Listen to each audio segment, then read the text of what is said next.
The Pre-Med Year, session number 336.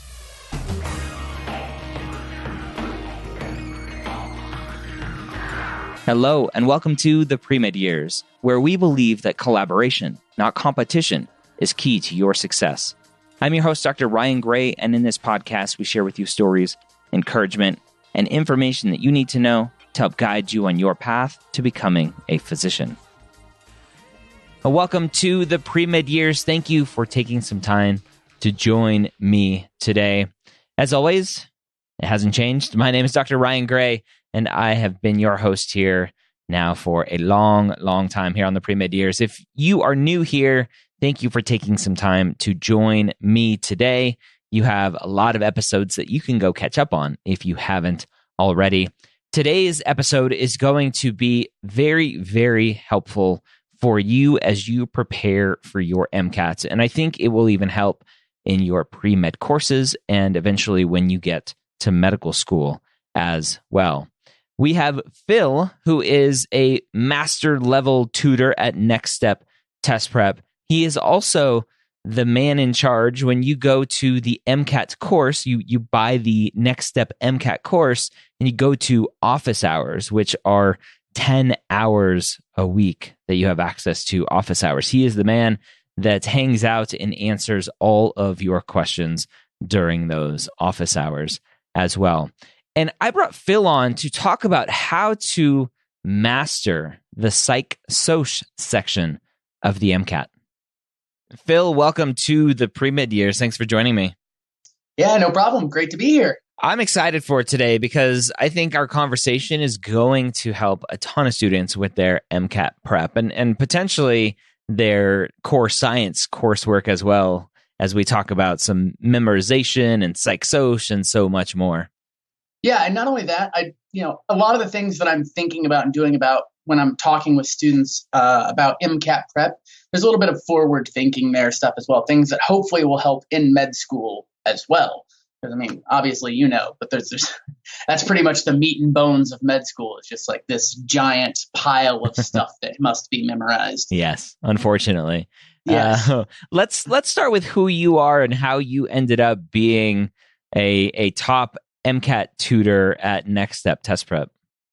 Yeah, so I went to the University of Nebraska Med Center as an MD PhD student. I was doing my PhD in neuroscience. Technically, it was pharmacology and experimental neuroscience, but I was pretty minor on the pharmacology side there. I was pretty heavy on the neuro. But yeah, and so I've obviously been through the process itself. I actually attribute my MCAT score to a big part of that, to kind of like getting into the school that I wanted to, and this kind of like difficult to get into program. What'd you get on the MCAT? So I took the old MCAT. So it was a little bit of, obviously, a lot of students today are going to be like, what? That's he's like 500 points below what he should be. But yeah, so I got a 38 on my old MCAT. So solid. Yeah, solid. But like in the recent stuff, I took the new MCAT, scored a 524 on that one. That's decent. Yeah. So I'm pretty happy with that. Yeah.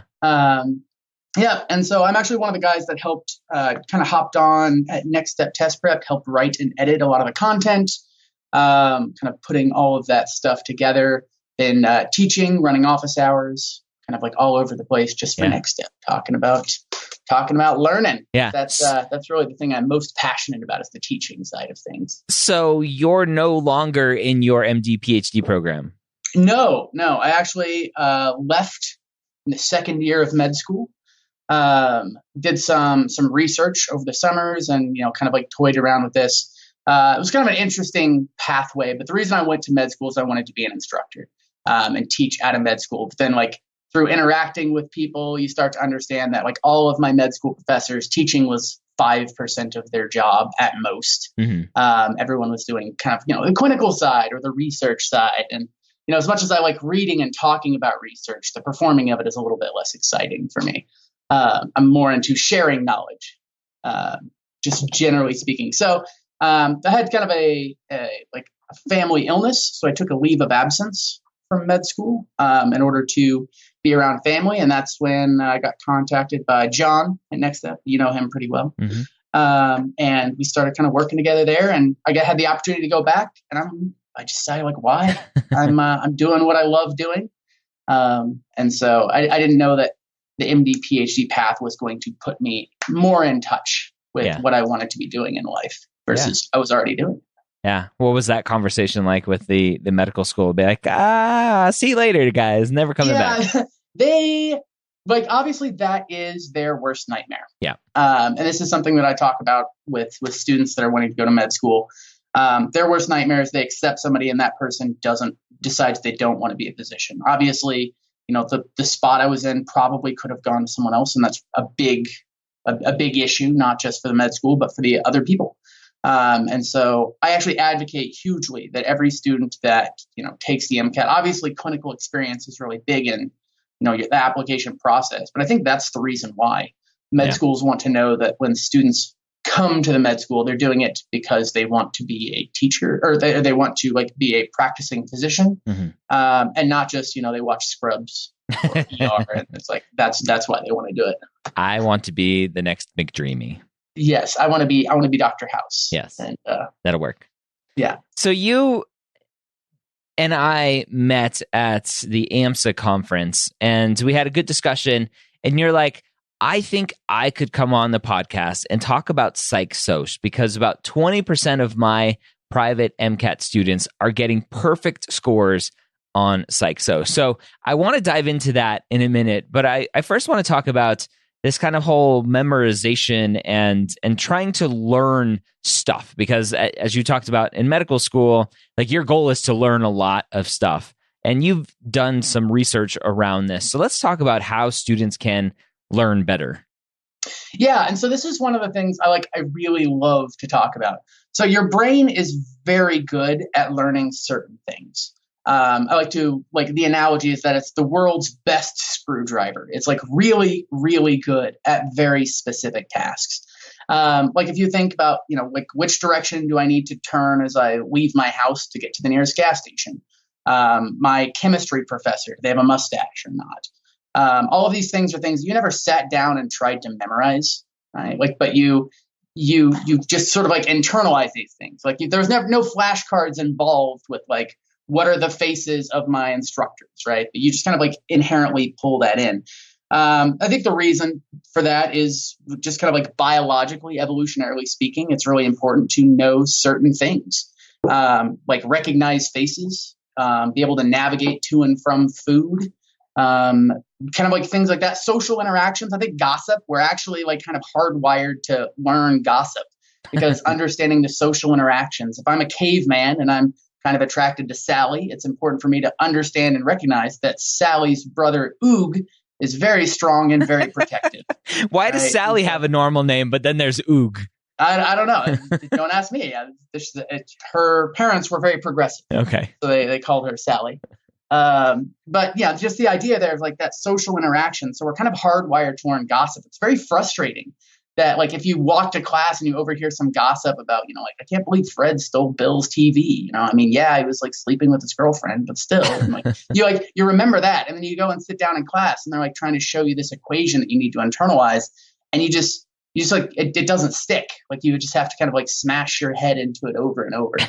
So the idea is that you kind of want to hack and hijack the way that your brain naturally wants to learn.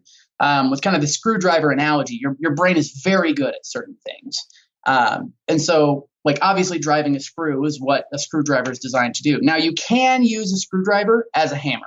It's not very efficient, right? You want to build a shelf, you can kind of knock together some nails. You're probably going to miss a little bit. It's not going to look as well. If you're like me, you'll probably hit your fingers a couple of times. So it's going to be painful and not efficient. And that works. You can build the shelf that way.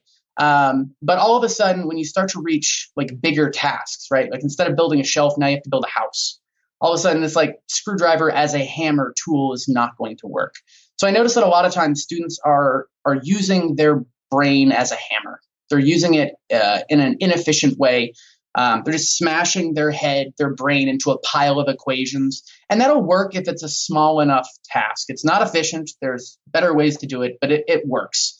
And so as students are studying for a physics course, Yeah, they've got an exam over like 3 chapters. It's like just projectile motion and Newtonian physics.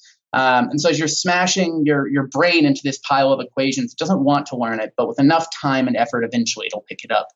But then you start to deal with bigger things like MCAT, med school, like all of these tasks. Like you start to reach a situation where the amount of time you have to input into this is in order to like use the brain as a hammer. It just doesn't work. Like that's the limiting reactant in that situation. And so, and a lot of times, like that's what I'm doing with my students, especially in psych, as you mentioned.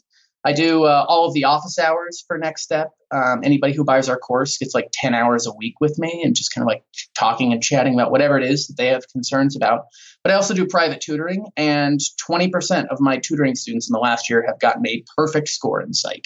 And I think it's because psych is so much about just kind of like this vocab recognition. What's the difference between social constructionism, social interactionism, and symbolic interactionism?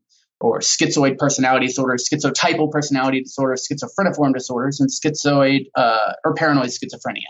Yeah. Right. And like all of those things sound very similar. And so if you're just kind of like doing flashcards and just trying to smack your brain into that to just like try to pick it up, it gets difficult just given the volume. And so I've taken some different kind of approaches based off of that, and it's been very successful. My first student was a little bit of an experiment.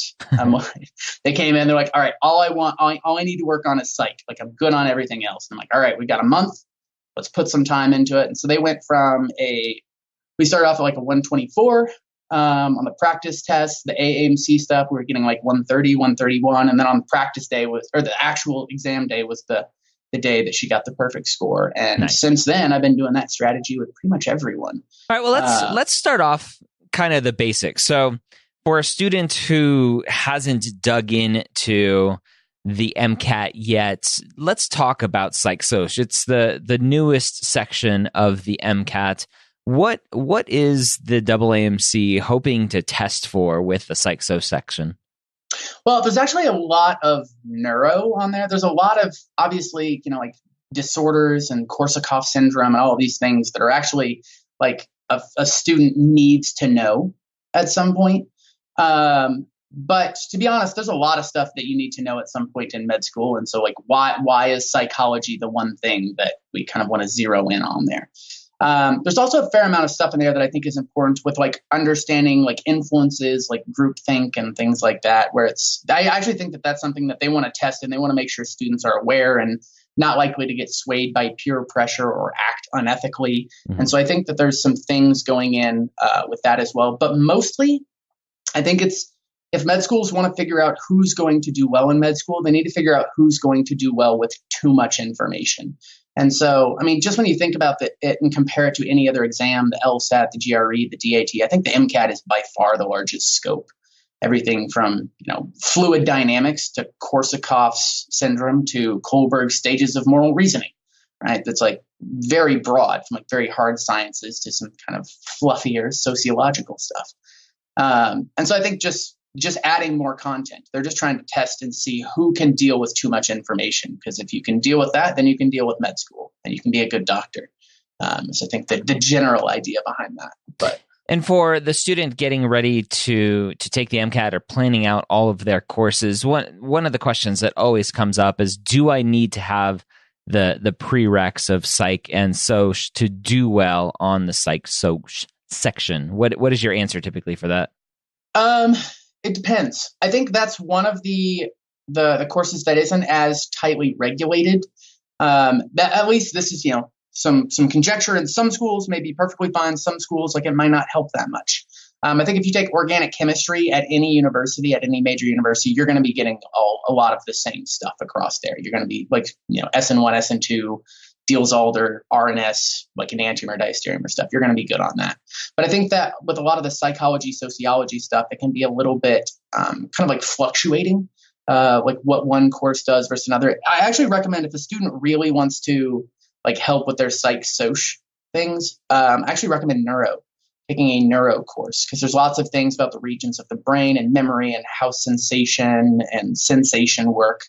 And so I've actually found that, like, if I'm going to recommend something for some class for a student to take to get better at the psych so, should actually be neuro.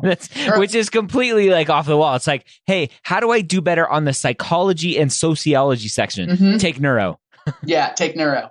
Yeah, that's one of my things. I just like really like to recommend students do that. And it's not just because I'm super, like, I obviously love neuro. Yeah, you're a little biased there. Yeah, a little biased. But like neuro's tested all over in the chem phys section with all the physics things, with like voltages, you know, with understanding sensation. There's like optics and light, and so like how the eye works.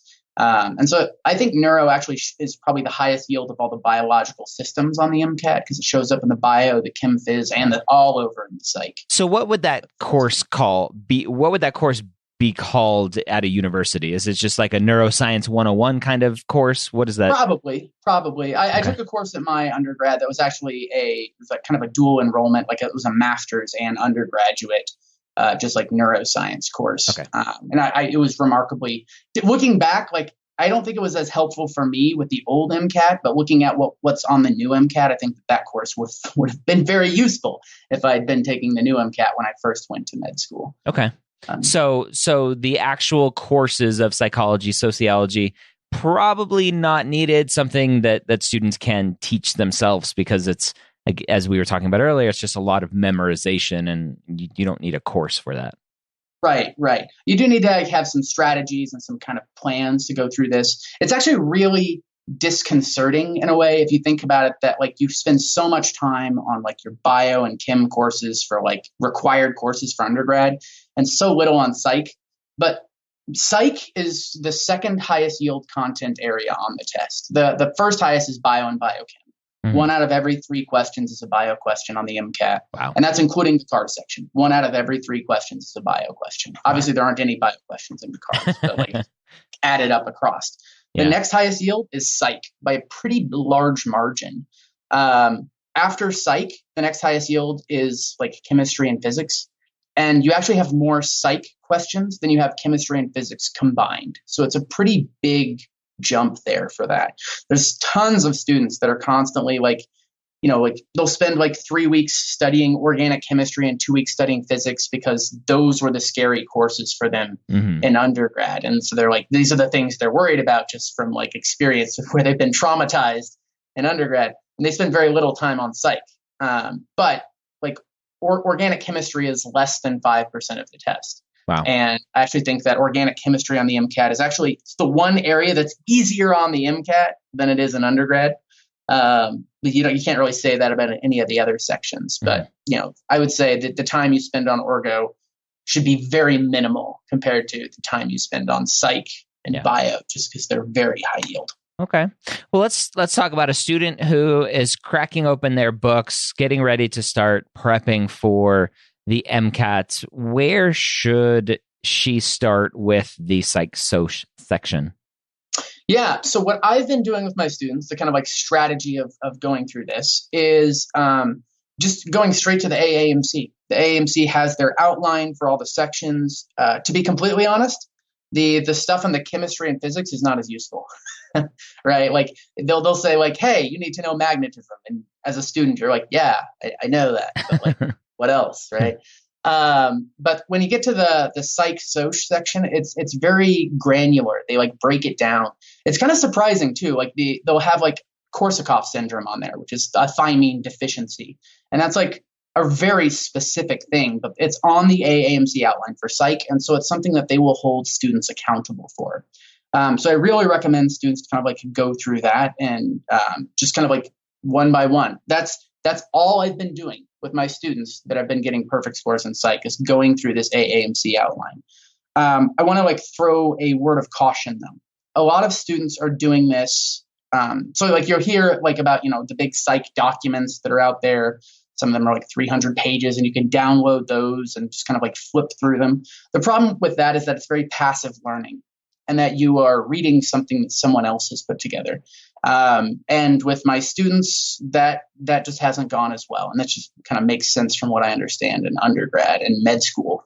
And so what I've been doing with my students, rather than have them kind of like go through and like read definitions and read books, I've been like tasking them to like, all right, let's go through 6A, which is all of the sensation and perception stuff. And I want you to describe in your own words every single one of these terms. And once a student can describe it in their own language, that encodes differently in the brain.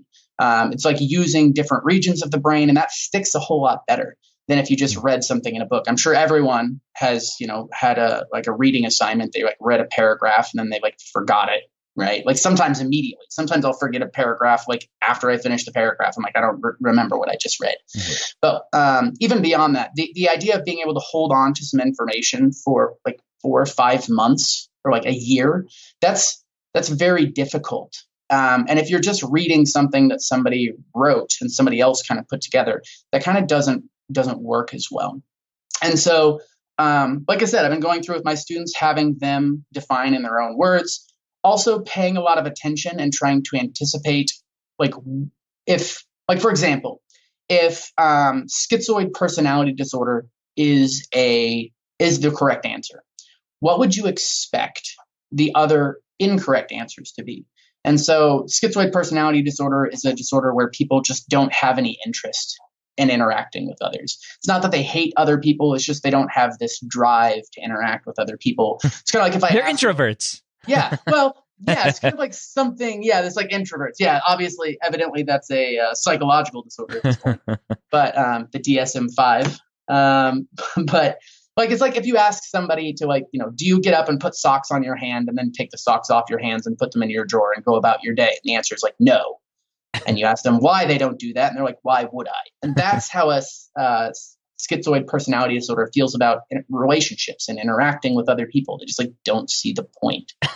And so there's lots of other personality disorders that students might get confused with that. So if they say like somebody who's not interested in socializing, somebody might want to pick antisocial personality disorder, mm-hmm. right? Like 90% of students are going to pick that if they're not aware of the differences of these things, mm-hmm. or they'll pick avoidant personality disorder. And all of those are terms that the MCAT is like holding students accountable. They're all on that AAMC list. And so you want to make sure that you can kind of like dive in and pull those apart. Anything on that list is something that the AAMC holds you accountable for. They're going to expect you to have this set of information. That doesn't mean that's all they're ever going to ask about. They can like give you new information in a passage and ask you something about that, and you just have to kind of like figure it out from the data or what's going on and like paragraph 3. But like when it comes to the knowledge that you're expected to have, it's just evidently just sticking to that AAMC outline. I say evidently because that's all I've been doing with my students, and they've been killing it. Yeah. So it almost sounds like you're talking about the phenomenon, and it's not really a phenomenon, but the knowledge that the best way to learn something and know that you've learned it is to teach other people it. And it sounds like by having your students put into their own words what each of these things are, you're basically saying, hey, like sit at your dining room table and teach it to your stuffed animal.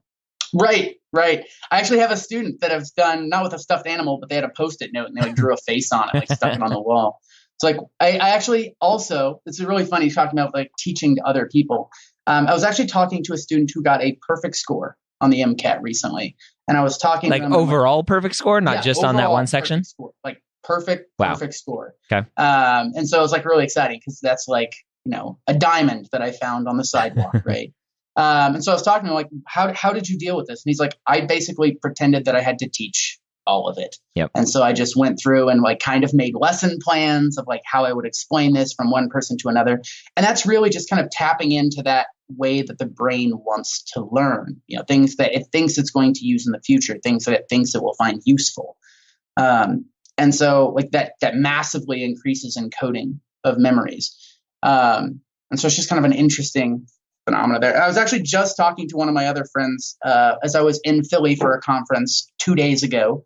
One of my friends is in residency there. He's an MD, PhD as well. And we were talking about how learning styles had to change when you went to med school just because the volume changed. And so instead of just trying to memorize something, it's all about kind of like stories. And you're like, in your mind, you imagine this person who has this disease and you treated them and then you screwed up and now you're going to remember this forever. Nothing actually happened to anybody, but like in your mind, there's this like traumatic thing like, oh my gosh, I really need to know the difference between hypovolemia and hypernatremia, and just kind of like focusing in on those sorts of things. And that's really the best way to kind of hold on to information forever, rather than just read some definition that somebody else put down. So do you see any utility in flashcards for Psych Soc, or because it's more just writing it down, you prefer, is there a difference between writing it down versus saying it out loud, I guess? I think both writing it down and saying it out loud are better than just neither. Reading. Yeah, better than just reading. It's much more active. I think there's actually been some research showing that handwriting stuff tends to increase encoding better than typing. Which is kind of interesting for those of you who like to type your notes. I like to type my notes because I have horrible handwriting, which is how you know that I went to med school. But yeah, so I think there is some stuff with that. I would say that the one region of the test that I actually kind of encourage flashcards is when it's just kind of when you're trying to memorize just like little vocab things, little like just like terms or definitions. And I think that there's a lot of that in Psych Soc. There's also like amino acids. I think flashcards can be really useful for that. I do not think they're useful for like equations. Like if you're trying to memorize your equations, I think that's probably one of the number one errors that students make when dealing with trying to memorize physics. They just like want to do flashcards because flashcards worked for other things. Right. And so like if something worked for one thing, you kind of want to apply that everywhere across the board. But like if you're trying to memorize your kinematic equations, common scenario students kind of struggle with because just piles of letters and numbers, and your brain isn't interested in that. It's interested in remembering the fact that there are chicken nuggets at the gas station down the street. I don't know why I remember this. I never tried to. I don't care. But like I'm trying to get my brain to hold on to this like pile of letters and numbers. So like I often am like talking to my brain as if it's like this third person here. But the idea is like, come on, brain, like pick this up. Like, please hold on to this. Forget the chicken nuggets. Latch on to this instead. My brain just doesn't find it interesting. And so instead of just trying to memorize like a pile of equations, it's really important to do questions. If you can do 4 or 5 questions using one specific equation, your brain will hold on to that. Your brain will like see that like, oh wait, this was useful. I will remember this thing. Because when you finish the question, you get this dopamine rush and there's the reward pathway in your brain. And your brain's like, oh, whatever that was useful and good. I should hold on to that so that I can have this dopamine rush again in the future.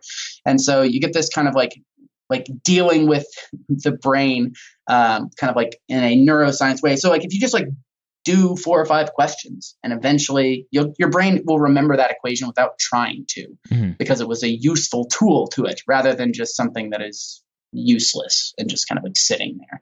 So we can talk about flashcards, and most students will automatically go, oh, okay, flashcards. I'll download the app and then I'll go get a pre-made set of flashcards and work through them. What's your response to that? That is nowhere near as useful as making flashcards yourself. But that takes so much time. It does take time. It does. It really does. And that's one of the things though. But like, you can go through a stack of flashcards that somebody else put together. And you'll never remember that. Like even if you go through like 4 or 5 times, you'll never remember that as well as the flashcards that you wrote. And so maybe, like the initial go through is going to take way longer, but overall it's going to take less time. That's actually something that I struggled with when I first went to med school. I was doing a lot of this like reading and rereading like of the book and watching the lectures and rewatching the lectures, and like I was using flashcards that had been passed down through the generations of the med school, and like somebody's brother was an upperclassman, and just kind of like everything gets kind of passed down. We had a Dropbox folder of just like study aids for the entire class, and I was struggling. Like, I'll be honest, I was, spending 8 hours a day studying like outside of class. And, outside of class, you add in like, hey, I need to sleep. And all of a sudden, like, that's all the hours of the day. Like, there's no more time I can add to this. I was actually talking to my PI for the research stuff that I was doing. And I'm like, I'm kind of struggling with just kind of like holding on to all this information. He was asking me, he's like, so what are you doing? And I'm like, well, I'm reading the notes and reading the books, and I'm, rewatching the lectures, and I'm using these flashcards that these people kind of put together. And he just like laughed. He's like, well, of course that's not going to work. Right. Like, you should know better. Like, you're doing neuroscience stuff. He's like, you got to be an active learner instead.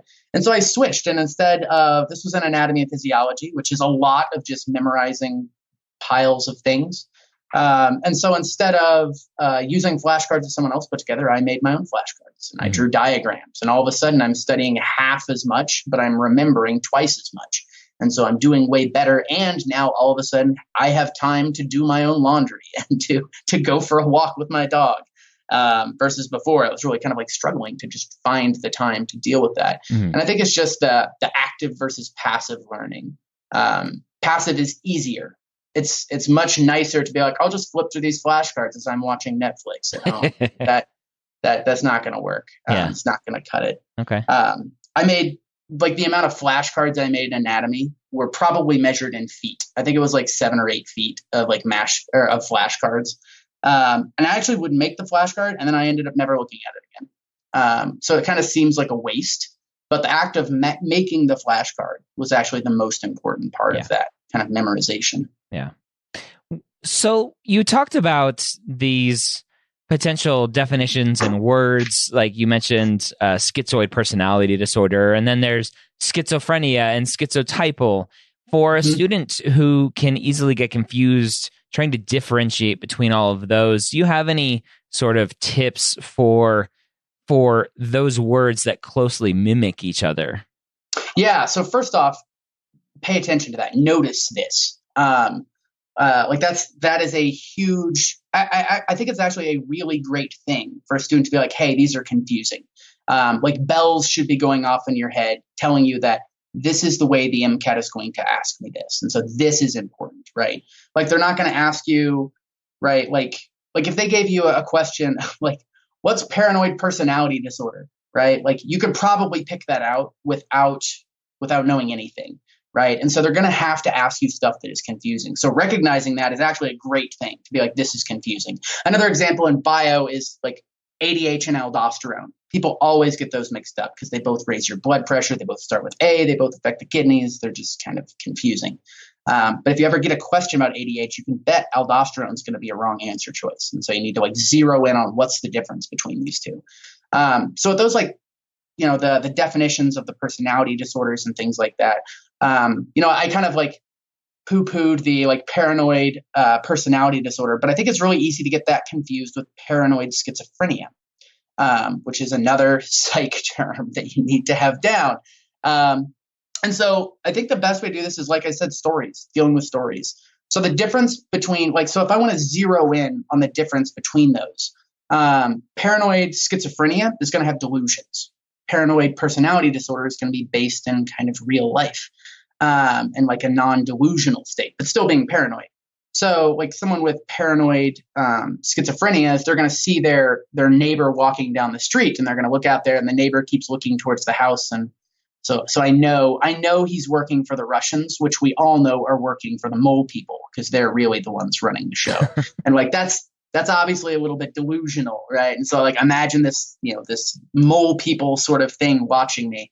Versus paranoid personality disorder, that's someone who's just a little bit paranoid about normal, like non-delusional things. I actually have a friend who's a pathologist, and he just had his first child like 3 months ago, and we went to a wedding, and he brought his kid to the wedding, and he would not let anybody hold the kid because he's a pathologist, so he's like constantly thinking about all the diseases people are carrying around on their skin, and like everyone in the room is basically a physician, and so it's obviously like they are like obviously they're taking care of themselves and probably vaccinated and all this stuff. And he's like, no, I'm not letting anybody else hold my kid. And like there's some paranoia there, but it's not necessarily delusional because diseases do exist. He's just being a little unrealistic. I'm wondering now if he'll hear me say this and he'll know that I'm talking about him. But yeah, so like having those stories about like, my friend who doesn't want anyone else to hold his baby versus the person who's worried about the mole people. Like that'll stick in your brain. and Yeah. that'll stick with you long term versus just like reading a definition in a book. Okay. What else about the Soc section have we not talked about that you think is useful for students? I've been hearing a lot of students kind of come up and say that, like, like I've been hearing that the Psych Soc is a lot of application and it's not as much just like straight vocab and memorization. And they're absolutely right. The MCAT just kind of across the board is much more application than memorization. But you still need to have the concept underlying it memorized. So here's a common example of like something when I ask give a student like how the MCAT likes to ask questions. So let's say we'll do a physics thing because everyone hates physics, and so we can hit that nerve for everyone where they'll remember it because they have a physiological reaction to it. But like, let's say that you have a passage, and the passage is trying to ask you about capacitors. They're not going to ask you like which of these capacitors is strongest.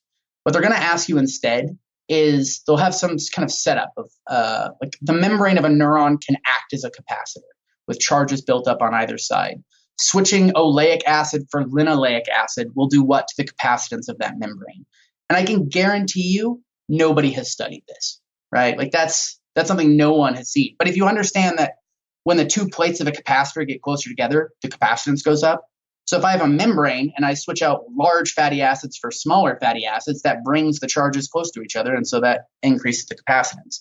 And so that question is, in order to answer that, you need to understand how distance affects a capacitor, the distance between plates. You need to have that memorized. You need to have this equation known. If you know that equation, there's still a lot of students that are going to miss that question because they're not going to know what to do and how to deal with it. So it's kind of this like there's like kind of two sides to it. So I think, telling students like memorization is crucial to this. I think that is true. Memorization is not all of it, though. There is this kind of application side. I have a lot of students as they're trying to prep for the MCAT, they end up kind of focusing entirely on the content, and they feel like I can't take a practice test until I have mastered the content. And that's not, I actually think that that's useful or not useful going through this. I think it's not a good use. Because a lot of dealing with the MCAT is dealing with data interpretation. How do I pull this passage apart? How do I figure out what they're actually asking me? You can have a lot of students that know a lot of things about capacitors, and they see that question and they're all going to miss it because they're not thinking about like what's at the core of what's going on here. They're thinking they're going to get tested like, do I have this thing memorized? That kind of goes with a lot of undergrad courses. Like if you have a physics course, they're going to ask you a projectile motion question on this test. And so if I have this equation and these three examples memorized, I can do whatever question they'll throw at me. But the MCAT likes to twist things around and kind of like cross borders where it's kind of bio and chemistry and physics all at the same time, and psychology and bio with like a lot of the neuro stuff with psych and physics, with kind of the sensations of like a photon, affecting a rod or a cone. And so you kind of want to kind of like be able to look and see the big picture. And I think application is a huge part of that. So it's not just content, but content is underlying everything. Yeah. It's also one of the things when I have a student come up to me and they say like, what should I be doing to study? Like my response is, well, it depends, right? Like, what are your strong and weak areas? There's some students that just need to be hitting like content. There's some students that just need to be hitting practice questions. There's some students that need to hit just specific things, like really abstract philosophical cars passages. And like, they're fine with the normal human passages, but the weird abstract philosophical ones, they're kind of struggling with. And there's this common thing I'll hear a lot of a student that says like, oh, I heard all I need to do is just take a lot of practice tests. And that actually is, not bad advice for a lot of students. If your problem is timing and endurance and stamina and data interpretation and trying to figure out what the question is even asking and making those connections, then taking lots of practice tests will help tremendously. Mm-hmm. But if you don't know what schizoid personality disorder is, no amount of practice tests is going to help that. And so the content side is also really important. It's where you have to kind of like take things with a grain of salt whenever you hear, like, you see on Reddit or Student Doctor or somewhere, and they say like, this is what you do to master the MCAT. Mm-hmm. It's like, well, it kind of depends on where you're starting as well. Definitely. All right. As we wrap up here, let's talk about the Next Step Test Prep MCAT course. Now, in the Hangout, our Facebook group, students seem to rave about the course. What makes the Next Step course so valuable for students? Yeah, well, that's like now you're hitting on some other stuff I really like talking about. So in our course, we have hundreds of hours of videos. Some of those are the core lesson videos. If you buy the course, they're kind of assigned. It's a lot of the strategy side of things, a lot of the really high yield content that we think everyone needs to see. There's also other content review videos. A lot of those I myself did. I kind of like latched on to a lot of the physics one because even though despite how much I've been talking about psych, I'm really a physics guy at heart. Physics is my favorite. So I kind of like shoved and pushed on all the other content people to let me do all the fluids and electrostatics and magnetism stuff. So we have hundreds of hours of video there. Some of those videos, the content review stuff, that's designed to be more, it's designed to be more for like, if this is your weak area, if fluids is your weak area, you should watch these videos. If it's not, then skip it. So our whole course is designed around the idea that every student is a little bit different. I'm actually doing tutoring right now with a student who has a PhD in biochemistry from Oxford. We don't need to talk about metabolism, like at all, ever. Like she is like lecturing me on metabolism. But when it comes to like the physics and psychology, like we're kind of like making some inroads there. And so understanding that you can kind of like focus in on your strengths and weaknesses is a big part of that. And all of the content review videos and lesson videos, we also have quizzes built in, kind of pushing this active learning where a student just can't kind of like, turn on the video and then ignore it. So you'll like cover a topic and then you'll see questions about how the MCAT's going to ask about this or, that topic. And so you kind of like get this reinforcement going on with the spaced repetition as well, because we'll like have quizzes in your schedule kind of referring to the chapter in your book you read last week, and then you'll have an exam on it later. We also have office hours, which is a big portion of what I do. So every week, I do at least 10 hours of office hours. We had a week last summer where a lot of students were taking exams and had questions. And so we had 16 hours where students could come in and just like talk to me about whatever questions they might have. I think that's a big portion as well, being able to talk to the people who helped write and edit and put together the course, and who have been through the process and have gone to medical school and kind of like understand the idea behind the educational platform. Mm-hmm. And I think that that's something you don't really get anywhere else, right? Like I don't know like any other course that you can buy and talk to someone who wrote the book, who wrote the exams, and having that sort of access there. And I think that when I talk about the MCAT course, it seems to be the thing that I think makes it stand out the most is the office hours. Having access to that many hours of someone being there answering questions, and somebody obviously of your caliber being able to answer questions to really pick your brain about something I'm struggling with is something that sets it apart from it seems like every other kind of self-paced online course that there is. Yeah, I actually had a student that just took his exam like a couple of weeks ago, but he went to every single office hours for 5 months. And so, I mean, we're talking like, 40 hours a month of this. And like, for any like online tutoring, that would be incredibly prohibitive to talk to, cost prohibitive in order to like be able to, spend that much time with someone who just eats, sleeps and breathes MCAT. Yeah. But yeah. Very cool. All right. Well, is there anything else that a student should know about the course that we haven't talked about? Yeah.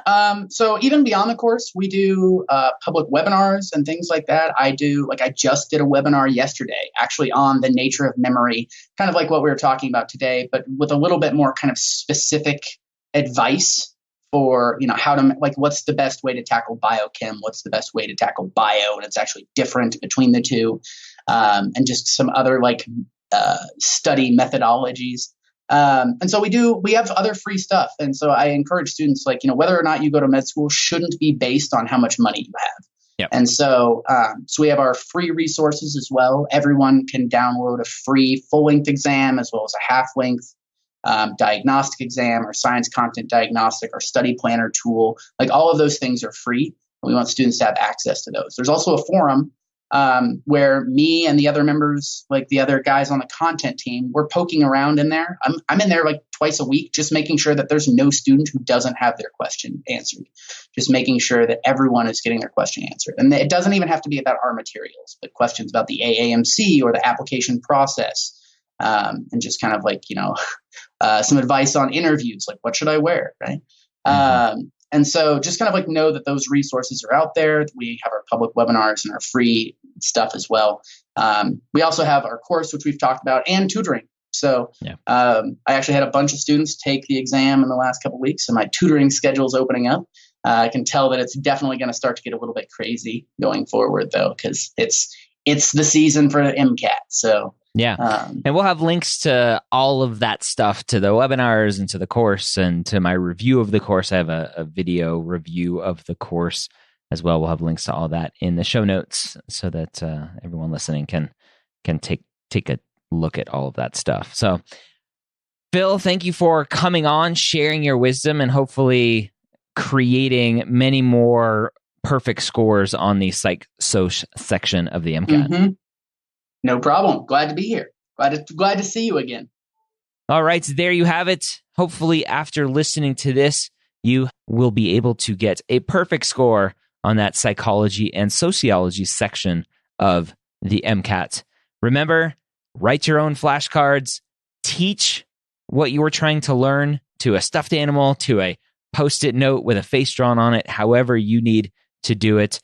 Teaching it is the best way possible to learn. If you are interested in more MCAT help, check out Next Step Test Prep's MCAT course. You can view the video review that I did of it at mcatcoursereview.com. Again, that's mcatcoursereview.com. You can also use the promo code MSHQ to save $50 off of that course. I hope this was super valuable for you. Please let me know if you used these tips and tricks and it worked well for you and your MCAT. Hope you have a great week. We'll see you next time here on the Pre-Med Years.